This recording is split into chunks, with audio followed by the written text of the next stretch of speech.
Kembali lagi bersama saya Yola Nur Kamil di DPP Podcast. Hari ini saya kedatangan tamu dari PT Suri Tani Pemuka bersama Ibu. Saya Ai Teti dari Suri Tani Pemuka.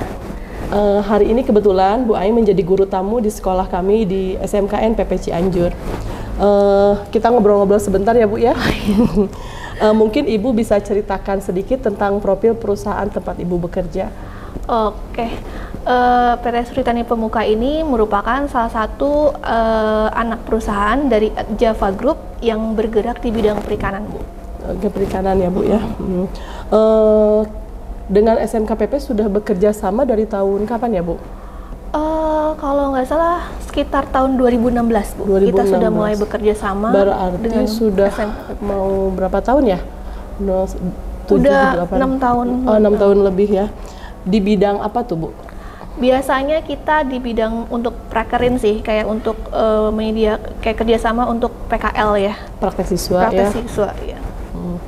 Ada bidang yang lain mungkin Bu untuk tenaga kerja atau? Untuk sekarang kita sudah mulai bekerja sama untuk pengadaan tenaga kerja gitu, untuk karyawan-karyawan yang kita butuhkan sesuai dengan kualifikasi perusahaan. Oke. Sedikit cerita dong Bu tentang kegiatan hari ini di sini. Kebetulan ini baru pertama kali ya saya datang ke SMKPP dan diundang juga sebagai guru tamu.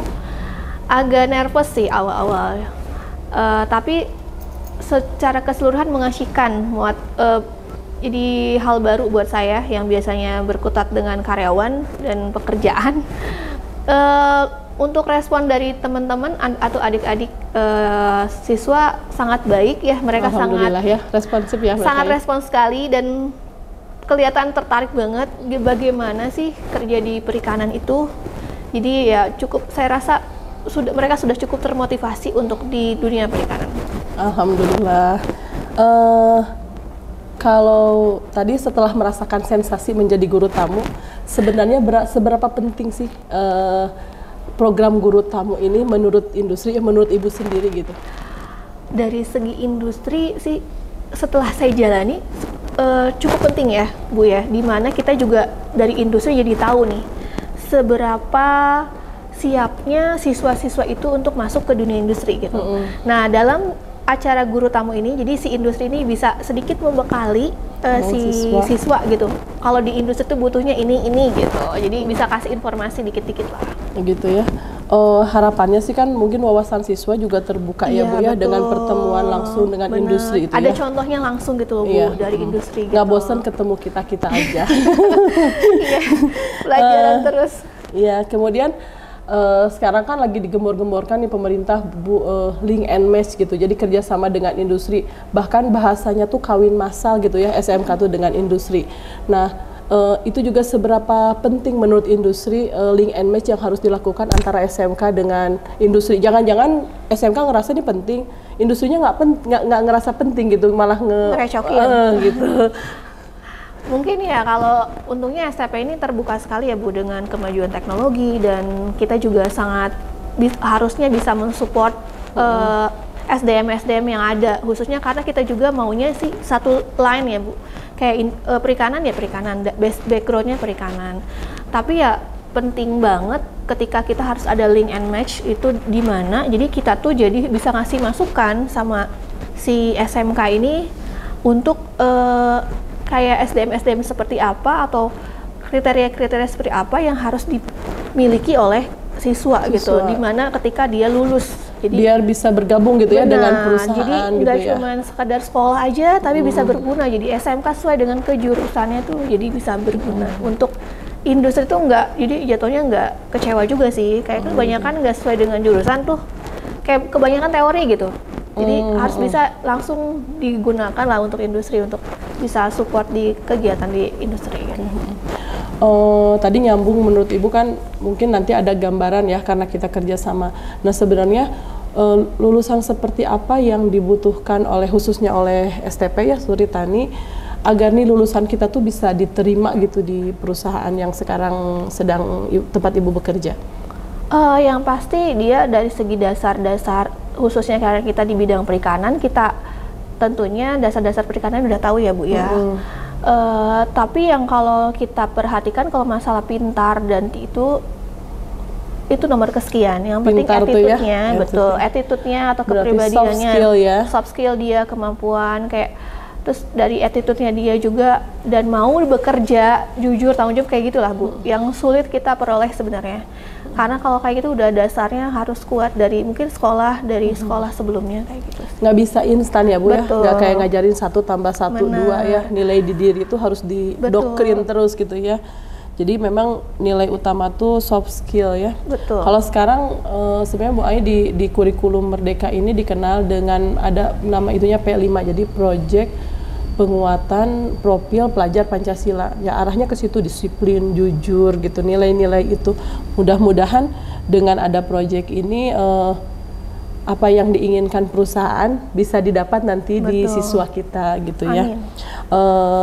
Kemudian ada saran nggak buat sekolah ini untuk kemajuan ke depan gitu, untuk kemajuan khususnya dunia perikanan lah, dunia yang kita geluti sekarang. Mungkin saya meskipun nggak langsung jadi praktisi kan bertahun-tahun ngajar tentang perikanan, Ibu yang praktisi ya, yang bekerja di bidang perikanan, saran apa agar sekolah ini bisa lebih maju khususnya untuk jurusan perikanan? Mungkin kalau saya perhatikan ya Bu, dari misalnya kita juga sering lihat banyak literatur dari internasional juga. Biasanya sih dari segi fasilitas ya Bu ya, karena semacam kita harus juga mulai terbuka dengan teknologi yang sudah ada gitu, jadi sehingga membuat si perikanan itu nggak old fashion gitu loh Bu, jadi nggak zaman dulu banget, jadi dengan adanya nggak jadul kekinian gitu ya. Jadi udah mulai mencoba dengan kekinian gitu, jadi ya mungkin ya itu juga harus dari dukungan dari pemerintah juga ya Bu, harus mulai dibuktikan lah kalau emang perikanan itu penting juga ya, kita buktikan dengan fasilitas juga harus mumpuni juga sih, mendukung. Dan jadi sehingga si siswa itu juga cuman melihat atau orang demo alat itu, tapi mencoba menggunakan. Jadi saat praktikum tuh siswa tuh benar-benar seperti di dunia nyata gitu ya. Benar-benar menggunakan, memegang alat itu dan menggunakannya dengan. Mungkin pengalaman Bu Ai ya. Betul. Terima siswa prakerin ternyata nggak bisa apa-apa gitu ya. Iya betul. Ya mudah-mudahan saran dari industri ini bisa didengar pemerintah dan ya bisa sedikit-sedikit lah pemerintah memenuhi kebutuhan sekolah ya sesuai dengan jurusannya. Terakhir nih Bu, ada kesan apa gitu yang Ibu dapat ketika datang dan tadi ketemu siswa yang bisa Ibu sampaikan? Mungkin pesan juga untuk anak-anak semua yang tadi bertemu dan kelas lain yang tidak bertemu. Ya mungkin kesannya sebenarnya mereka itu untuk kelas 10 ya Bu ya, baru beberapa bulan katanya di dunia masuk ke jurusan perikanan, cukup termotivasi sih mereka itu, udah ada motivasinya ya, mudah-mudahan